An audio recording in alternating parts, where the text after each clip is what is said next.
ଇଏ କିଏ? ଆମ ଘରକୁ କିଏ ଆସିଛି? ଜାଣିବାକୁ ଚାହୁଁଛନ୍ତି? କହୁଛି, ବ୍ୟସ୍ତ ହୁଅନ୍ତୁନି। ତ ସକାଳୁ ଆଜି ମୋ ଝିଅ ନେଇ ଆସିଥିଲା ଦାଣ୍ଡରୁ ଦହିବରା। ମା ଝିଅ ଟିକେ ଦହିବରା ଖାଇ ଦେଇଥିଲୁ। ସବୁବେଳେ ତ ବାହାର ଜିନିଷ ଖାଇବାଟା ଠିକ୍ ନୁହେଁ, ତ କେବେ କେବେ ଖାଇଲେ ଚଳିବ। ମୋ ଝିଅ କି ଖୁସି ଜାଣିପାରୁଥିବେ ଦେଖିକି।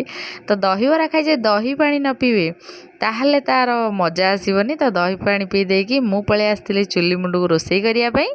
ମୋର ଏଠି ଚିକେନ୍ ଚାଲିଥିଲା, ତ ଚିକେନ୍ଟା ମୁଁ ଟିକେ ଏମିତି କରେ ଯେ ଚିକେନ୍ଟା ଭଲସେ କଷିଗଲା ପରେ ତା ଦେହରେ ମୁଁ ଭଜା ଆଳୁ ଆଉ ଭଜା ପିଆଜଟାକୁ ପଛରେ ଦିଏ।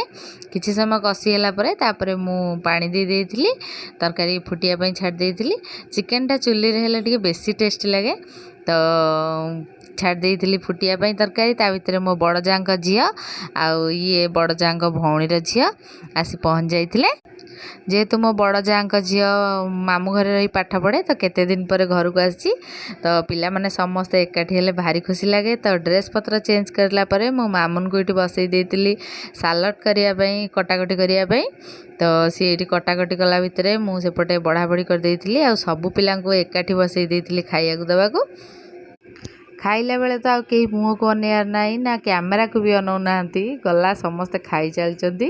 ଆଉ ମୋ ପୁଅ ତା ଭିତରେ ରାଗିଲାଣି ଯେ ମୋତେ ଜଲ୍ଦି ଖୁଆ, ତୁ ସେ ଫୋନ୍ ରଖ। ତ ଖାଇସାରିଲା ପରେ ଆମେ ଟିକେ ବାରିଆଡ଼କୁ ପଳେଇ ଆସିଥିଲୁ ଖଟି କରିବା ପାଇଁ। ଆଉ ମୁଁ ଟିକେ ବନେଇକି ନେଇ ଆସିଥିଲି ଲେମ୍ବୁ ଆଉ ପୁଦିନାର ଗୋଟେ ଭଲ ଜୁସ୍ଟେ। ତ ସମସ୍ତଙ୍କୁ ଦେଇ ଦେଇଥିଲି। ସମସ୍ତେ ପିଲା ଖୁସିରେ ପିଇ ଦେଇଥିଲେ ଆଉ ଟେଷ୍ଟି ବି ବହୁତ ଲାଗୁଥିଲା। ତାପରେ କିଛି ସମୟ ପରେ ସେମାନେ ବାହାରି ଯାଇଥିଲେ ଯିବା ପାଇଁ। ମୋ ଭିଡ଼ିଓଟି ଭଲ ଲାଗିଥିଲେ ମୋ ଚ୍ୟାନେଲକୁ ସବସ୍କ୍ରାଇବ୍ କରିବେ।